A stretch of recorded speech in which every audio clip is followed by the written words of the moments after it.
Let's begin. Today's October 31st, 2024, and we're solving the Daily Turing Machine Puzzle.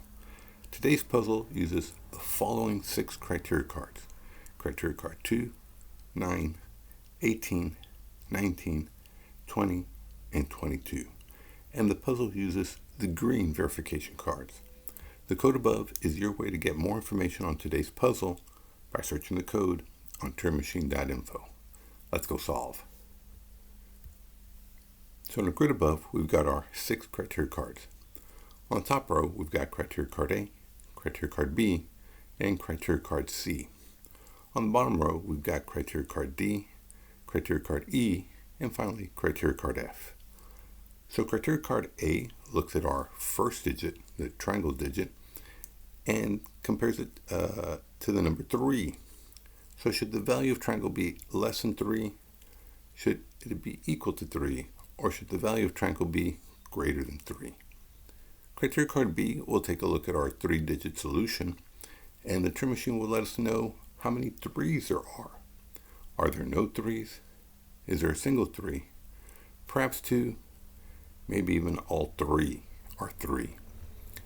Criteria card C will take a look at our 3 digits, triangle, square, and circle, add them together, and the Turing Machine will let us know that sum total is an even quantity or an odd quantity. Criteria card D will take a look at the first 2 digits, triangle and square, add them up, and compare the sum to the number 6. So should the sum be less than 6? Should it be equal to 6? Or should the sum be greater than 6?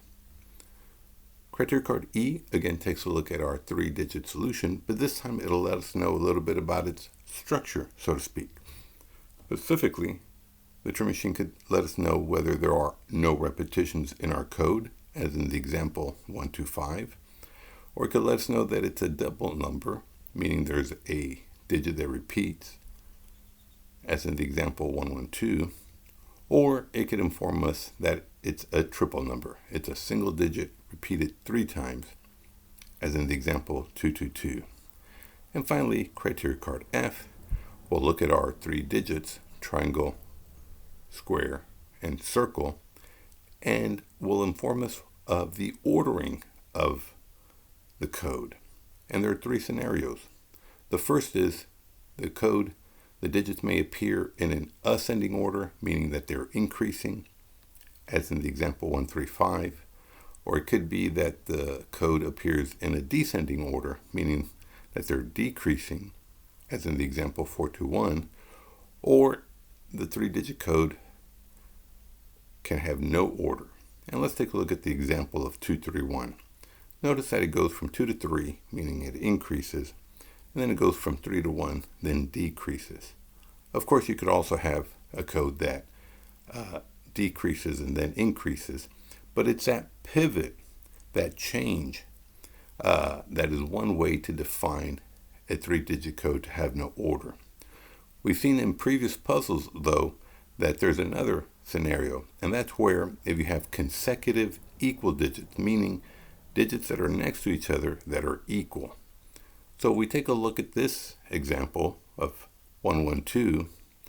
Those are the ones are consecutive, meaning that they're next to each other, and of course they're equal. Notice that if you go from 1 to 1, there is no change. It doesn't increase or decrease. So that is another way that you can define a 3-digit code to have no order. And remember, the objective of today's puzzle is to find that unique 3-digit code that abides by all the 6 criteria cards we just discussed. And we're going to start off with an initial proposal of 314. So I think the first thing I'd like to test is criteria card C.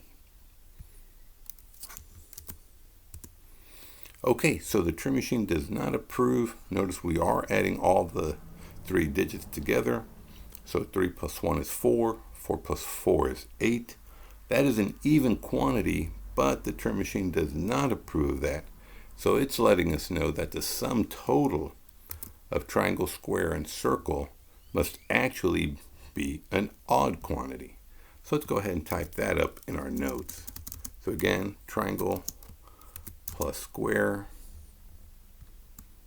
plus circle must be an odd quantity. And so what can we actually say about that, or what can we anticipate? Well, one possibility is that all three digits are odd, because if you add three odds together, yeah, that sum total will be odd. Another scenario is that perhaps maybe you have two evens and then an odd. And that's because, if you add two evens, yeah, that so far is even. Then you have to add an odd to that sum in order for you to have an sum total that's odd. So we're looking at something that may be all odd or two evens and an odd. And let's take a look at criteria card E. Okay, so the Turing Machine approves of my choice. Notice that 314 has all distinct digits, so there are no repetitions. So let's go ahead and type that up in our notes in section E. And that again is that the solution has no repetitions. And of course that just means that, yeah, they're going to be all unique. So that really doesn't help us to figure out if we have two evens and an odd or all odd. But, it's helpful nonetheless. Let's see, what else can we test?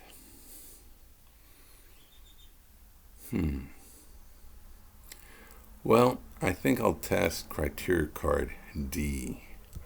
Sometimes if I wait too long, that forces me to do a third round. So let's see if it's helpful going forward. So let's test D.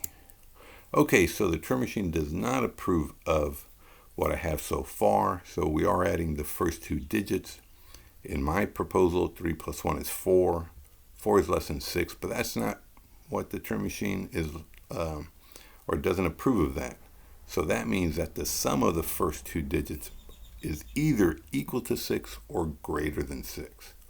So let's go ahead and type that up in section D. And again, that's just that triangle plus square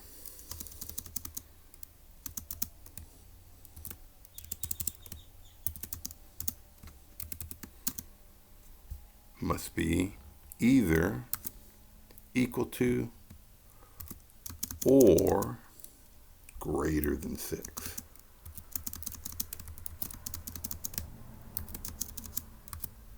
Okay. Well, that does it for this round. We have completed our 3 Turing tests. We're now going into the phase where we'll be discussing how to construct a good second round proposal. So notice we did not test criteria card A comparing our first digit triangle to the number 3, nor did we test to see how many 3s there are. And of course, we also did not test criteria card F that helps us define the order of the 3 digits. So obviously at this point, since we know that there can't be any repetitions and we are guaranteed to have at least one odd, right? Because we could have 2 evens and an odd. If that single odd is a 3 or not. So if it's 3, fantastic. If not, then it would be a 1 or a 5. And then what else? So how would that help us to come up with our proposal? So again, if we are dealing with 2 evens, it could be that the sum of the first 2 is 6, but there's also, with 2 and 4, but there's also a case where you could have 1 and 5 be 6, and that would force circle to be the 3. So that is possible. Let's see, if we don't, let's see, What is interesting, I think, is that if there is no 3, again, we need at least one odd. If there is no 3, that would mean that we would actually have 2 evens. Because if you have no 3 and they're all distinct, you can't have 1 and 5 and then an even, because that sum total is even. So that might be interesting. If we don't have a 3, that would end the sum of the first two are 6. That would force it to be 2, 4. And then, of course, criteria card A would help us sort of choose for us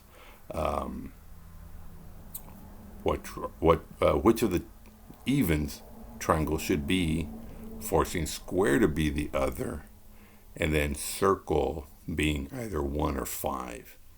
So let's go with that premise. I'm going to say that there is no 3. And so it could be something like 2, 4, 1 or 4, 2, 5. Or it could even be, well, I don't think it would be in an ascending order like 2, 4, 5 or 4, 2, 1 because, let's see, could it 2, 4, 4, 2?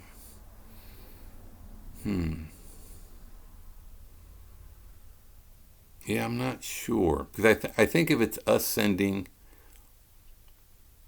or descending, maybe that would inform us too much of criteria card A, maybe? I'm not sure.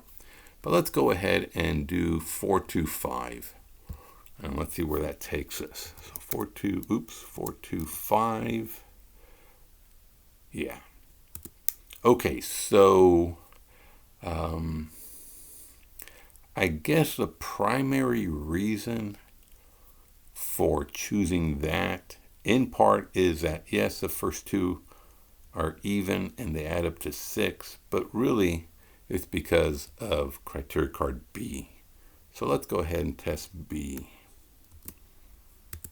Okay, so the Turing machine approves of the absence of 3. So yeah, so there are no 3s. So let's go ahead and cross out all the 3s.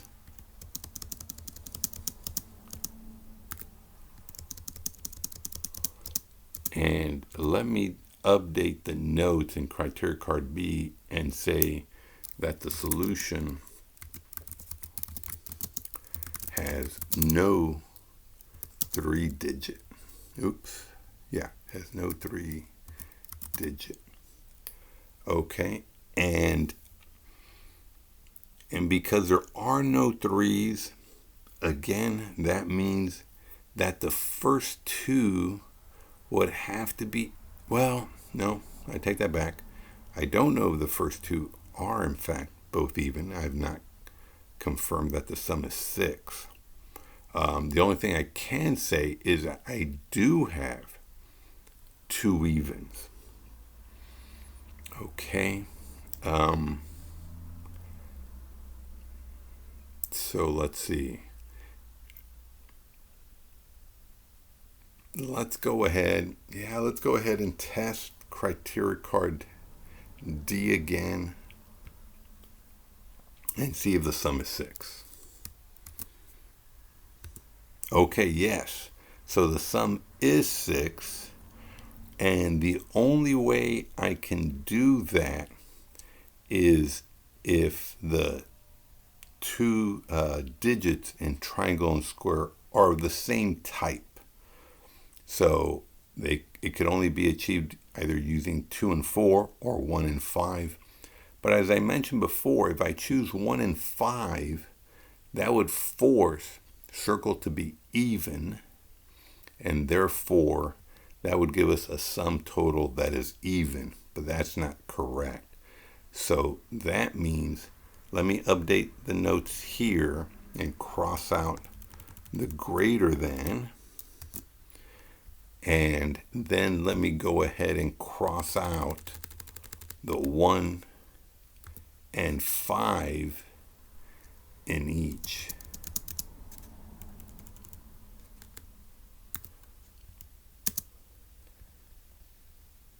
In triangle and square.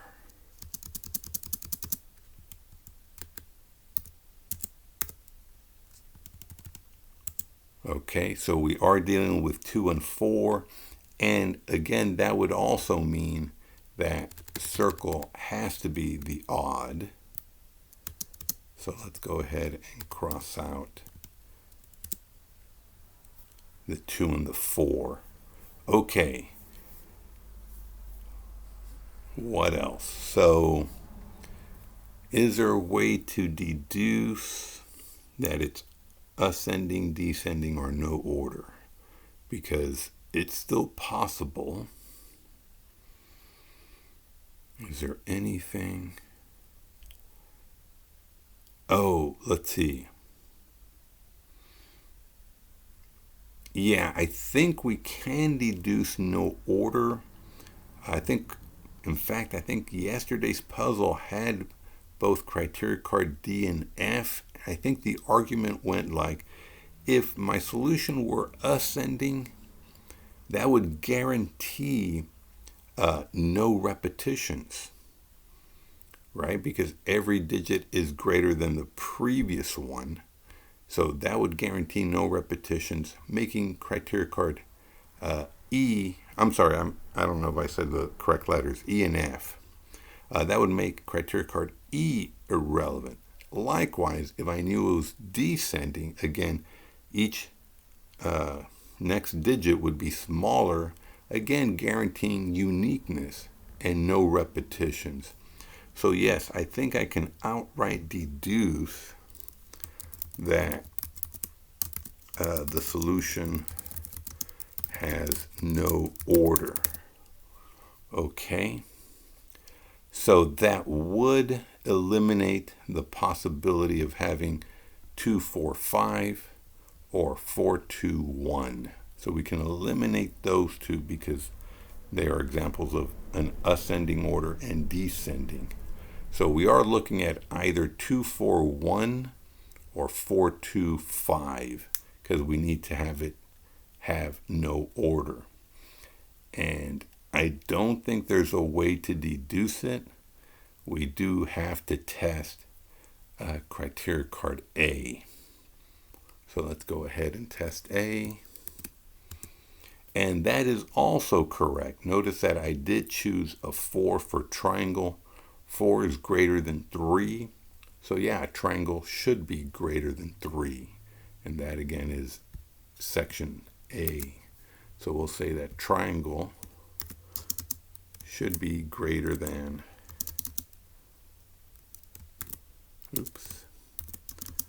3. And what that means is that, yeah, triangle has to be the 4. So let's cross out the 2. And the sum is 6, so that means square has to be 2. So let's cross out the, let's cross out the 4 and square. And because of the no order, circle is forced to be 5. So let's go ahead and cross out the 1. And so let's type up our solution of 4, 2, 5. And let's quickly review. Is the first digit greater than 3? Yes, it's 4. There are no 3s. That's correct. The sum total is odd. Well, 6 plus 5 is 11. Yeah, that's odd. The sum of the first 2 is equal to 6. Yeah, 4 plus 2 is 6. No repetitions. Yeah, they're all unique. And, well, we did deduce no order. And 4, 2, 5 has no order. Okay, well, let's go verify all the same. And we'll see if 4, 2, 5 is correct. So 4, 2, 5. Fantastic, that is correct. Now, how do we do versus a Turing machine? Well, we started off with 6 criteria cards to test, and we did 6 tests. So that's always a good indication that if we tied at least, if we did 6 tests versus 6 criteria cards, that's a good indication that we might have tied with a Turing machine. And notice that in the first round we did C, D, E, and E was the only correct one. And then we did A, B, D, and it was correct. So we had a good second round proposal. So let's go type that up. And of course we deduced F outright. So C and D were incorrect. E was correct. Second round, A, B, and we retested D, which is that sum of 6. And of course F we deduced. So how do we do? All right, fantastic. So we did beat the Turing machine by 1 question. I think we set ourselves up pretty well, again, going into the second round. Again, we used our knowledge of criteria card E and F in this case to be able to outright deduce the solution. And I will say that based on previous puzzles, I sort of recalled being able to use that criteria card B, and it just happened, to work out that way, where if you have no 3, that means you can't have 2 odds. You're sort of forced to have 2 evens. And of course, if you have 2 distinct evens, that sum is 6. So it worked out that way. So, once you do some of these puzzles, you sort of retain certain clues and begin to anticipate a little better. So that's what I attribute the success of the second round proposal. All right, well, how about you? How did you solve? Did you choose a different path? And did you notice anything interesting? Add your thoughts to the comments. If you liked the video, please do give it a thumbs up so that more people can find the channel. And of course, do hit subscribe so that you'll be notified of the next video. Well, until next time, have a great one.